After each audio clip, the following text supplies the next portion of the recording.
जय संतोषी माता। संतोषी माता के पिता गणपति और माता रिद्धि सिद्धि हैं। इनका परिवार धन धान्य, सोना चांदी, मोती मूंगा तथा रत्नों से भरा है। पिता गणेश की कृपा से दरिद्रता और कलह का नाश, घर में सुख तथा शांति, बाल गोपाल से भरा परिवार, व्यापार में लाभ ही लाभ, मन की सर्व कामनाओं की पूर्ति और शोक विपत्ति चिंता आदि सब दूर होती हैं। कथा प्रारंभ करने से पहले पवित्र स्थान पर एक तांबे का कलश जल से भरकर रखें। उस कलश के ऊपर एक कटोरी में गुड़ और चना रखें। ध्यान रहे, प्रसाद सदैव सवाया ही चढ़ाया जाता है, जैसे 1.25 रुपए का, 2.5 रुपए का। अपनी क्षमता के अनुसार ही प्रसाद लें। माता प्रेम और श्रद्धा की भूखी हैं, मात्रा की नहीं। कथा कहने वाला अपने सीधे हाथ में गुड़ और चना रखे। कथा सुनने वाले बीच बीच में संतोषी माता की जय बोलते रहें। कथा समाप्त होने पर आरती करें तथा कलश में रखा जल पहले पूरे घर में छिड़कें, फिर शेष जल तुलसी को चढ़ा दें। कथा कहने वाला अपने हाथ में रखा गुड़ और चना गौ माता को खिलाए। इसके पश्चात कटोरी में रखा प्रसाद कथा सुनने वालों तथा घर के सदस्यों में बांट दें। एक समय भोजन करें। जितने शुक्रवार व्रत करने का संकल्प किया हो, वो समय पूरा होने पर उद्यापन करना आवश्यक है। उद्यापन में घर के तथा पड़ोस के बच्चों को बुलाकर भोजन करवाकर यथाशक्ति दक्षिणा दें। इस दिन घर में कोई खटाई का सामान न बनाए। विधि के अनुसार व्रत करने से व्रतकर्ता की सभी मनोकामनाएं पूर्ण होंगी। परिवार में सुख शांति और व्यापार में उन्नति के लिए ये व्रत सर्वोत्तम तथा अत्यधिक सरल है। अब शुरू करते हैं संतोषी माता की व्रत कथा। एक बुढ़िया के 7 बेटे थे। 6 बेटे कमाने वाले थे और एक बेटा निकम्मा था। बुढ़िया माँ 6 पुत्रों का झूठा 7वें को देती। 7वां पुत्र एक दिन अपनी पत्नी से बोला, देखो मेरी माता का मुझ पर कितना प्रेम है। वो बोली, क्यों नहीं, सबका झूठा बचा हुआ तुमको खिलाती हैं। वो बोला, मैं नहीं मानता, जब तक मैं आंखों से नहीं देखूंगा मान ही नहीं सकता। पत्नी ने हंसकर कहा, देख लोगे तब तो मानोगे। कुछ दिन बाद एक बड़ा त्योहार आया। घर में 7 प्रकार के भोजन और चूरमा के लड्डू बने। वो पत्नी की बात को जांचने के लिए सिरदर्द का बहाना बनाकर पतला कपड़ा सिर पर ओढ़कर रसोई में जाकर सो गया और कपड़े में से सब देखता रहा। 6 भाई भोजन करने आए। उसने देखा, माँ ने उनके लिए सुंदर सुंदर आसन बिछाए, 7 प्रकार की रसोई परोसी और आग्रह कर करके उन्हें भोजन कराती रही। वो देखता रहा। 6 भाई भोजन करके उठ गए। तब माँ ने उनकी थालियों में से लड्डुओं के टुकड़ों को उठाया और एक लड्डू बनाया। झूठन साफ करके माँ ने उसे पुकारा, उठ बेटा उठ, तेरे भाइयों ने भोजन कर लिया, तू भी उठकर भोजन कर ले। उसने कहा, माँ मुझे भोजन नहीं करना, मैं परदेश जा रहा हूँ। माता ने कहा, कल जाना हो तो आज ही चला जा। वो बोला, हाँ हाँ जा रहा हूँ। ये कहकर वो घर से निकल गया। चलते समय उसे पत्नी की याद आई। वो गौशाला में कंडे थाप रही थी। वहां जाकर वो बोला, मेरे पास तो कुछ नहीं है, ये अंगूठी है, सो ले लो और अपनी कोई निशानी मुझे दे दो। वो बोली, मेरे पास क्या है, ये गोबर भरा हाथ है। ये कहकर पत्नी ने उसकी पीठ पर गोबर के हाथ की थाप मार दी और वो चल दिया। चलते चलते दूर देश में पहुंचा। वहां एक साहूकार की दुकान थी। वहां जाकर बोला, सेठ जी मुझे नौकरी पर रख लो। साहूकार को नौकर की सख्त जरूरत थी। साहूकार ने कहा, काम देख कर तनख्वाह मिलेगी। उसने कहा, सेठ जी जैसा आप ठीक समझें। उसे साहूकार के यहाँ नौकरी मिल गई। वो वहां दिन रात काम करने लगा। कुछ दिन में दुकान का लेन देन, हिसाब किताब, ग्राहकों को माल बेचना, सारा काम करने लगा। साहूकार के 7-8 नौकर थे। वो सब चक्कर खाने लगे, लेकिन उसने अपनी लगन, परिश्रम और ईमानदारी से सभी को पीछे छोड़ दिया। उसे अपने किए का फल मिला। सेठ ने भी उसका काम देखा और 3 महीने में ही उसे मुनाफे में साझीदार बना लिया। परिश्रम करते करते 12 वर्ष में ही वो नगर का नामी सेठ बन गया और सेठ अपना सारा कारोबार उस पर छोड़कर बाहर चला गया। इधर उसकी पत्नी पर क्या बीती वो सुने। सास ससुर उसे दुख देने लगे। गृहस्थी का काम करवाकर उसे लकड़ी लेने जंगल में भेजते। इस बीच घर की रोटियों के आटे से जो भूसी निकलती उसकी रोटी बनाकर रख दी जाती और फूटे नारियल की नरेली में पानी दिया जाता। इस तरह दिन बीतते रहे। एक दिन वो जब जंगल में लकड़ी लेने जा रही थी, तब उसे रास्ते में बहुत सी स्त्रियां संतोषी माता का व्रत करती दिखाई दी। वो वहां खड़ी होकर पूछने लगी, बहनों, ये तुम किस देवता का व्रत करती हो और इसके करने से क्या फल मिलता है? इस व्रत के करने की क्या विधि है? यदि तुम अपने व्रत का विधान मुझे समझा कर कहोगी तो मैं तुम्हारा बड़ा एहसान मानूंगी। उनमें से एक स्त्री बोली, सुनो, ये संतोषी माता का व्रत है। इसके करने से निर्धनता, दरिद्रता का नाश होता है, लक्ष्मी आती है, मन की चिंताएं दूर होती हैं, घर में सुख होने से मन को प्रसन्नता और शांति मिलती है, निपुति को पुत्र मिलता है, प्रीतम बाहर गया हो तो वो शीघ्र लौट आता है, कुंवारी कन्या को मनपसंद वर मिलता है, चलता मुकदमा खत्म हो जाता है, कलह कलेश की निवृत्ति होती है, सुख शांति होती है, घर में धन जमा हो जाता है, धन जायदाद का लाभ होता है, और भी मन में जो कुछ कामना हो वो सब संतोषी माता की कृपा से पूरी हो जाती है। इसमें कोई संदेह नहीं है। वो पूछने लगी, ये व्रत कैसे किया जाता है, ये भी बताओ तो बड़ी कृपा होगी। वो स्त्री कहने लगी, बिना परेशानी, श्रद्धा और प्रेम से जितना भी बन सके प्रसाद लेना। 5.25 पैसे से 5.25 आने से या इससे भी ज्यादा शक्ति और भक्ति के अनुसार गुड़ और चना लें। हर शुक्रवार को निराहार रहकर कथा कहना, सुनना, इसके बीच क्रम नहीं टूटे। लगातार नियम पालन करना। सुनने वाला कोई ना मिले तो घी का दीपक जलाकर उसके आगे जल के पात्र को रखकर कथा कहना, परंतु नियम न टूटे। जब तक कार्य सिद्ध न हो नियम पालन करना और कार्य सिद्ध हो जाने पर व्रत का उद्यापन करना। 3 मास में माता पूरा फल प्रदान करती हैं। यदि किसी के खोटे ग्रह हों तो भी माता 1 वर्ष में अवश्य उन्हें अनुकूल करती हैं। कार्य सिद्ध होने पर ही उद्यापन करना चाहिए, बीच में नहीं। उद्यापन में 2.5 सेर आटे का खाजा तथा इसी अनुसार खीर तथा चने का साग बनाना। 8 बच्चों को भोजन कराना। जहां तक मिले देवर जेठ भाई बंधु कुटुंब के लड़के लेना। न मिले तो रिश्तेदारों और पड़ोसियों के लड़के बुलाना। उन्हें भोजन कराकर यथाशक्ति दक्षिणा देना। माता का नियम पूरा करना।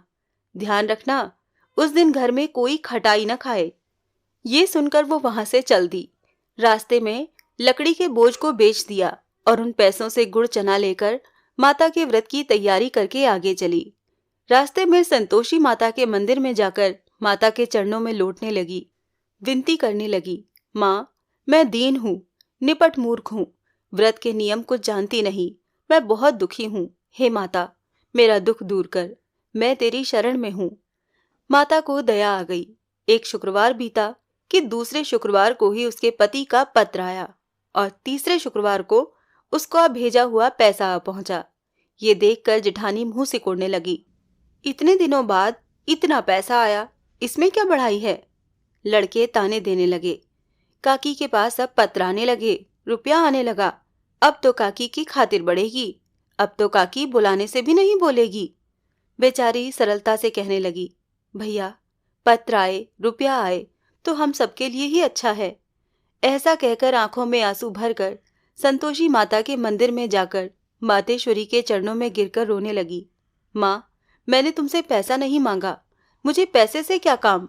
मुझे तो अपने सुहाग से काम है। मैं तो अपने स्वामी के दर्शन और सेवा मांगती हूँ। तब माता ने प्रसन्न होकर कहा, जा बेटी, तेरा स्वामी जल्दी ही आएगा। ये सुनकर खुशी से बावली होकर वो घर आकर काम करने लगी। संतोषी माँ विचार करने लगी, इस भोली पुत्री से तो मैंने कह दिया कि तेरा पति शीघ्र आएगा, पर आएगा कहाँ से? वो तो इसे स्वप्न में भी याद नहीं करता। उसे इसकी याद दिलाने तो मुझे ही जाना पड़ेगा। संतोषी माता ने उस बुढ़िया के बेटे को स्वप्न में समझाया, पुत्र, तेरी घरवाली कष्ट उठा रही है। वो बोला, हाँ माता, ये तो मुझे भी मालूम है, परंतु क्या करूं, वहां कैसे जाऊं? परदेश की बात है, लेन देन का सारा हिसाब किताब है, कोई जाने का रास्ता नजर नहीं आता।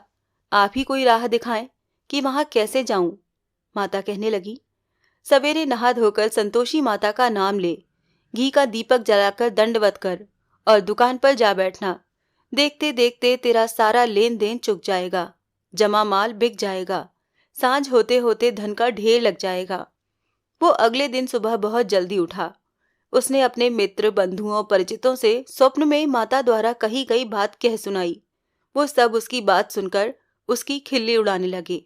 वो कहने लगे कि कहीं कभी सपने की बात भी सच्ची होती है। एक बूढ़ा व्यक्ति बहुत समझदार था। वो बोला, देखो भाई, मेरी बात मानो। इस तरह सांच या झूठ कहने के बदले देवता ने जैसा कहा है वैसा ही करना। तेरा क्या जाता है। बूढ़े की बात सुनकर नहा धोकर उसने संतोषी माता को प्रणाम किया। फिर घी का दीपक जलाकर दुकान पर जा बैठा। शाम तक धन का ढेर लग गया। वो हैरान हो गया। मन में संतोषी माता का नाम लेकर प्रसन्न होकर घर जाने के वास्ते गहना, कपड़ा और सामान खरीदने लगा। सब काम से निपटकर अपने घर को रवाना हुआ। उधर उसकी पत्नी जंगल में लकड़ी लेने गई। लौटते वक्त थक जाने के कारण संतोषी माता के मंदिर पर विश्राम करने बैठ गई। ये तो उसका रोज रुकने का स्थान था। धूल उड़ती देख उसने माता से कहा, हे माता, ये धूल कैसी उड़ रही है। माँ ने कहा, पुत्री, तेरा पति आ रहा है। अब तू ऐसा कर, लकड़ियों के 3 बोझ बना। एक नदी के किनारे रख, दूसरा मेरे मंदिर पर और तीसरा अपने सिर पर रख। तेरे पति को लकड़ी का गट्ठा देखकर मोह पैदा होगा। वो वहां रुकेगा, नाश्ता पानी बना खाकर माँ से मिलने जाएगा। तू लकड़ी का बोझ उठाकर जाना और बीच चौक में गट्ठा डालकर 3 आवाजें जोर से लगाना। लो सासू जी, लकड़ियों का गट्ठा लो, भूसी की रोटी दो, नारियल के खोपड़े में पानी दो। आज कौन मेहमान आया है। संतोषी माँ की बात सुनकर वो बहुत अच्छा माँ कहकर प्रसन्न मन से लकड़ियों के 3 गट्ठे बना लाई। एक नदी के तट पर, दूसरा माता के मंदिर में रखा। इतने में ही मुसाफिर वहां आ पहुंचा।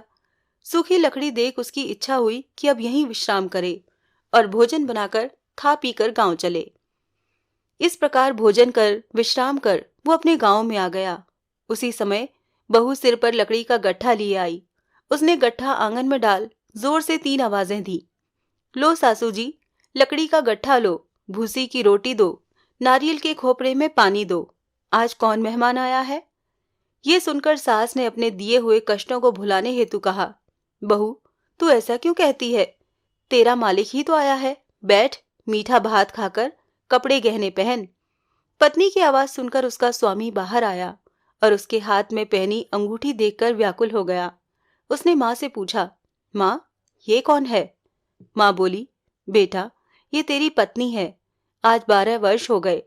जब से तू गया है तब से सारे गांव में जानवर की तरह भटकती फिरती है। कामकाज कुछ करती नहीं, 4 समय आकर खा जाती है। अब तुझे देखकर भूसी की रोटी और नारियल के खोपरे में पानी मांगती है। वो बोला, ठीक है माँ, मैंने इसे भी देखा है और तुम्हें भी। अब मुझे दूसरे घर की चाबी दो, मैं उसमें रहूंगा।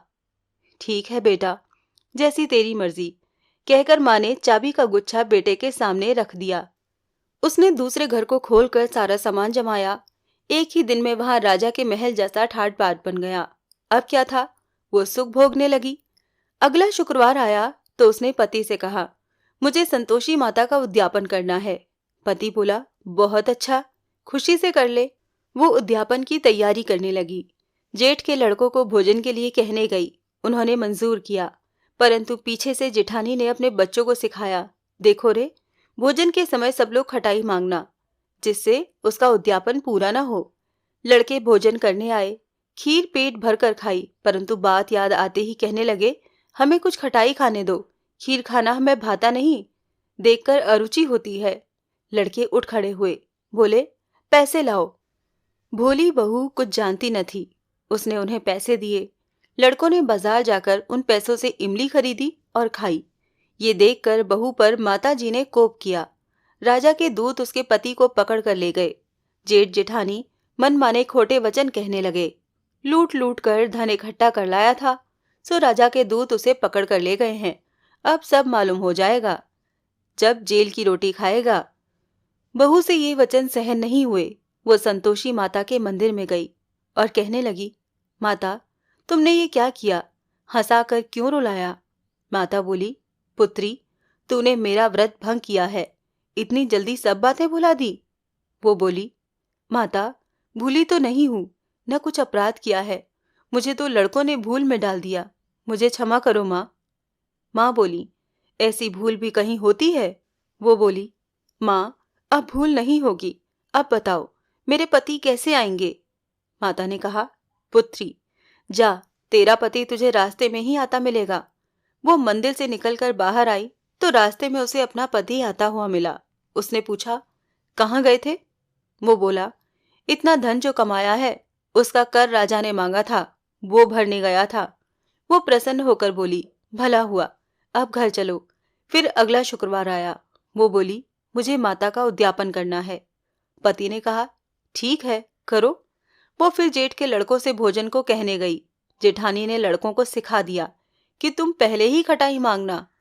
लड़के भोजन करने बैठे, परंतु भोजन करने से पहले ही कहने लगे, हमें खीर पूड़ी नहीं भाती, जी बिगड़ता है, कुछ खटाई खाने को दो। बहू बोली, खटाई खाने को नहीं मिलेगी, खाना हो तो खाओ। उनके उठकर चले जाने पर उसने ब्राह्मणों के लड़के बुलाकर भोजन करवाया। दक्षिणा की जगह उन्हें एक एक फल दिया। इससे संतोषी माता प्रसन्न हो गई। माता की कृपा से 9 महीने बाद उसको चंद्रमा के समान एक सुंदर पुत्र प्राप्त हुआ। पुत्र को लेकर वो प्रतिदिन संतोषी माता के मंदिर में जाने लगी। माँ ने सोचा कि ये रोज आती है, आज क्यों न मैं ही इसके घर चलूं, इसका आसरा देखूं तो सही। ये विचार कर माता ने भयानक रूप बनाया। गुड़ और चने से सना मुख, ऊपर से सूंड के समान होठ, उस पर मक्खियां भिनभिना रही थीं। दहलीज में पैर रखते ही उसकी सास चिल्लाई, देखो रे, कोई चुड़ैल डाकिनी चली आ रही है, लड़को इसे भगाओ, नहीं तो सबको खा जाएगी। बहू रोशनदान से देख रही थी। वो प्रसन्न हो उठी, आज मेरी माता मेरे घर आई हैं। ये कहकर दूध पीते बच्चे को गोद से उतार दिया। इस पर उसकी सास क्रोध में भरकर बोली, अरे रांड, इसे देखकर कैसी उतावली हुई जो बच्चे को भी पटक दिया। इतने में ही माँ के प्रताप से जहां देखो वहां लड़के ही लड़के नजर आने लगे। बहू बोली, माँ, मैं जिनका व्रत करती हूँ ये वही संतोषी माता हैं। इतना कहकर उसने झट से घर के सारे किवाड़ खोल दिए। सबने माता के चरण पकड़ लिए और विनती कर कहने लगे, हे माता, हम मूर्ख हैं, अज्ञानी हैं, तुम्हारे व्रत की विधि हम नहीं जानते। तुम्हारा व्रत भंग कर हमने बड़ा अपराध किया है। हे माता, आप हमारे अपराधों को क्षमा करो। इस प्रकार बार बार कहने पर संतोषी माता प्रसन्न हुई। इसके बाद उसकी सास कहने लगी, हे संतोषी माता, आपने बहू को जैसा फल दिया वैसा सबको देना। जो ये कथा सुने या पढ़े उसका मनोरथ पूर्ण करे। बोलो जय संतोषी माता।